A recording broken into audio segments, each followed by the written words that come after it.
എന്ന് പറഞ്ഞോളാം. അപ്പൊ ഈ നാട്ടുകാരെല്ലാവരും ഇവനെ ഭയങ്കരമായിട്ടുള്ള പരമപുച്ഛം.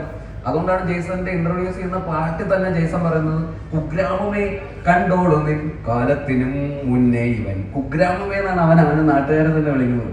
അപ്പൊ അങ്ങനെ ഇരിക്കുന്ന ഒരു സെറ്റിങ്ങിലുള്ള ഒരു നായകനാണ് ഇവൻ.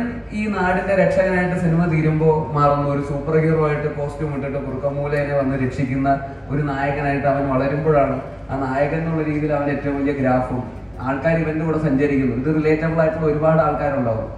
ഈ പറയുന്ന അഭിഭാസിന്റെ ടീഷർട്ടൊക്കെ ഇട്ടിട്ട് ഭയങ്കര സ്റ്റൈലായിട്ട് നടക്കാൻ ആഗ്രഹിക്കുന്ന എല്ലാവരുടെയും ആട്ടും തുപ്പും സഹിച്ച് ജീവിക്കുന്ന ഒരു നായകൻ ഇവൻച്വലി ആ നാടിനെ രക്ഷിക്കുന്ന സൂപ്പർ ഹീറോ ആയിട്ട് മാറുന്നു എന്ന് പറയുന്നതിന്റെ ഒരു ഗ്രാഫ് ഉണ്ടല്ലോ. അതിനൊരു വ്യത്യാസം, ആ ഒരു ക്യാരക്ടർ ആർക്ക് അല്ലെങ്കിൽ ആ പറയുന്ന ഒരു ഗ്രാഫ്, അതാണ് എനിക്ക് എക്സൈറ്റ് ചെയ്യിപ്പിക്കുന്ന ഒരു ഗ്രാഫ്. ഒരു അണ്ടർഡോഗ് നാളെ ഹീറോ ആയി മാറുന്നു എന്ന് പറയുന്നത് വളരെ അത് സൂപ്പർ ഹീറോ അങ്ങനെ ഒരു മൂവി മലയാളത്തിൽ എടുക്കുന്നത് തന്നെ വളരെ ഒരു ധൈര്യം, ഇറ്റ്സ് എ കറേജിയസ് ആക്ട് ആണ് തോന്നിയിട്ടുള്ളത്. അതിനോട് ചേർത്ത് ഞാൻ നോക്കട്ടെ, ഈ നാട്ടുകാർ എന്ന് പറയുമ്പം ഒത്തിരി സ്ത്രീകൾ യുവതികളൊക്കെ ഇരിക്കുന്നതുകൊണ്ട് ഞാൻ ചോദിക്കുകയാണ്. ഞാൻ പെട്ടെന്ന് ജയഹയിലോട്ട് മാറുകയാണ്. നമ്മൾ എപ്പോഴും പറയും ഈ നാട്ടുകാരുടെ ഏറ്റവും ശല്യം സഹിക്കുന്നത് പയ്യന്മാരോട് ചോദിക്കും, ജോലി കിട്ടിയില്ലേ, കല്യാണം. പക്ഷേ പെൺകുട്ടികൾ അനുഭവിക്കുന്ന ഒരു 2-3 ഗ്രേഡും കൂടെ കൂടിയ പ്രഷറാണ്. അപ്പം അത് ഈ ജയഹയിലാണെങ്കിലും എല്ലായിടത്തിലും നമ്മൾ കാണുന്നത് ഈ ശാക്തീകരണം എന്ന് പറഞ്ഞ് എല്ലാവരും സ്ത്രീകളുടെ പുറകെ നടക്കുമ്പോൾ ശാക്തീകരിക്കപ്പെട്ട പെൺകുട്ടികളല്ലെ സ്ത്രീകളിലൂടെ എങ്ങനെ ജീവിക്കണമെന്ന് മാത്രം പുരുഷന്മാരെ നമ്മൾ പഠിപ്പിച്ചിട്ടുണ്ട്. അതിൻ്റെ ഒരു ഫോർമാറ്റ് പോലും ഇല്ല.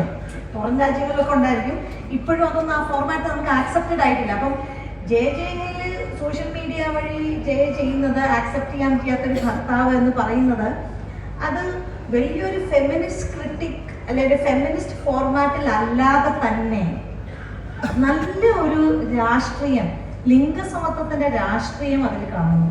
ഇപ്പൊ സൂക്ഷ്മദർശിനിയിൽ വരെ പോലും ആ രാഷ്ട്രീയത്തെ എങ്ങനെ കാണിക്കാൻ ശ്രമിച്ചു എന്നുള്ളതാണ് ഞാൻ നോക്കിക്കണ്ടത്. കാരണം ദുരഭിമാന കൊല എന്ന് പറയുന്നത് ജാതി അധിഷ്ഠിതം മാത്രമല്ല, വ്യക്തി സ്വാതന്ത്ര്യം ആരെപ്പം നടത്തിയാലും അവിടെയെല്ലാം സമൂഹത്തിൻ്റെയും കുടുംബത്തിൻ്റെയും ദുരഭിമാനം പുറത്തു വരും. അത് മലയാളത്തില് ഇംഗ്ലീഷിലെ ഓണർ കില്ലിംഗ് എന്നുള്ളതിനെ പല ജേർണലിസ്റ്റുകളോടും പറഞ്ഞ് മാറ്റിക്കൊണ്ടിരിക്കുക. അതിനകത്ത് ഓണറല്ല, അത് ദുരഭിമാനം എന്നുള്ള നമ്മുടെ മലയാള ഭാഷയുടെ ഏറ്റവും നല്ലൊരു യൂസേജ് തന്നെയാണ് ദുരഭിമാനം എന്നുള്ളത്. അപ്പൊ ഈ സ്ത്രീ സമത്വത്തെ ഇങ്ങനെ കാണിക്കാനായിട്ട് എന്ത് വ്യക്തിപരമായ ഒരു ഉൾക്കാഴ്ചയാണ് ഉള്ളിലുള്ള. അത് ചെറിയ കാര്യമല്ല. അതായത് ആ കോർട്ട് റൂമിലെ സീനുണ്ടല്ലോ, ഉത്തമയായ ഭാര്യയുടെ ലക്ഷണങ്ങൾ എന്ന് പറയുന്നത് കേരള സമൂഹത്തിനോട് ചോദിക്കുന്ന ചോദ്യം, അത് അവരോട് ചോദിച്ച ചോദ്യമല്ല, അത് വളരെ പവർഫുൾ ആയാണ്. ആ ഉൾക്കാഴ്ചയ്ക്ക് എന്താണ് സ്വന്തം ജീവിതത്തിൽ എന്ത് ഒരു പ്രേരണ ഉണ്ടായിട്ടുള്ളത്? ആദ്യം തന്നെ ഞാൻ അതിന്റെ മേക്കേഴ്സിന് അതിന്റെ ക്രെഡിറ്റ് കൊടുക്കുന്നു. ഫസ്റ്റ് ഓഫ് ഓൾ അതിന്റെ ജയഹയുടെ ഡയറക്ടർ വിപിൻ ദാസ്, സൂക്ഷ്മദർശിനിയുടെ ഡയറക്ടർ റൈറ്റേഴ്സ് ജിതിനും ലിബിനും അതുലും, പിന്നെ അതിന്റെ പ്രൊഡ്യൂസേഴ്സ്. അപ്പോൾ ഇവരാണ് അത് ബേസിക്കലി ആ ഐഡിയ ആയിട്ട് എൻ്റെ അടുത്ത് വരുന്നത്. അത് ചൂസ് ചെയ്യാൻ ഞാൻ അതിന്റെ ടൂളായിട്ട് മാറുക എന്നുള്ളതാണ് എൻ്റെ കോൺട്രിബ്യൂഷൻ.